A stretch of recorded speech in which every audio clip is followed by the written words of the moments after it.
Tommy La, 20, was killed after residents of a Burien neighborhood reported a man with a sharp object, possible a knife, was threatening people. The object turned out to be a pen.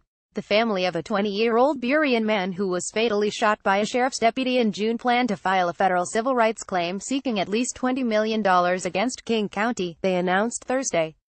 Tommy La was shot June 13 after residents of a Burien neighborhood reported a man with a sharp object, possibly a knife, was threatening people, the sheriff's office has said. The object turned out to be a pen. Speaking during a news conference, Jeffrey Compuche, an attorney for Les family, said an autopsy revealed La had no drugs or alcohol in his system when he was shot despite reports that he was behaving bizarrely. The autopsy also showed La was shot twice in the back and once in the left wrist, he said. Compuche and Les family said that La, an aspiring firefighter, had no history of mental health problems. Compuche said the deputy who killed La overreacted after a taser application to Les' chest failed to incapacitate him.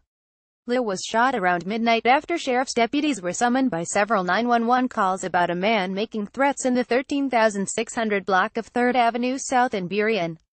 One homeowner told dispatchers he had fired his handgun into the ground, hoping to scare off the man later identified as La. When La continued to approach, the homeowner fled back inside his house. La, who was barefoot, then pounded on the door and stabbed it, screaming he was the creator, according to the sheriff's office.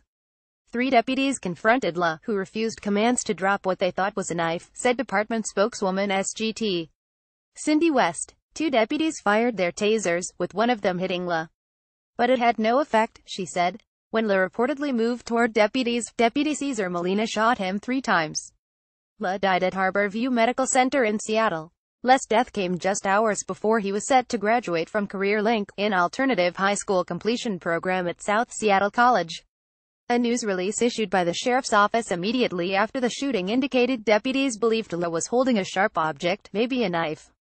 Speaking at a July forum into the shooting, Sheriff John Urquhart said the investigation has shown that La did have a knife at one point but no longer had it when he was shot.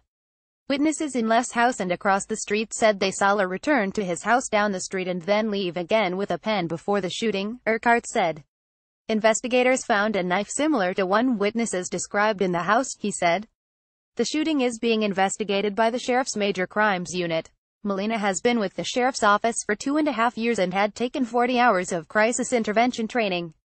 He also worked as a deputy in California for 2.5 years, according to the sheriff's office. Les' family has called for an independent investigation into his death. At the July forum, Urquhart said he agreed and would ask the FBI to take over the investigation. Departments should not be investigating their own office or involved shootings, he said at the time. Compuche, the attorney representing Les' family, said the planned claim, a precursor to a lawsuit, would seek $10 million in compensatory damages and $10 million in punitive damages.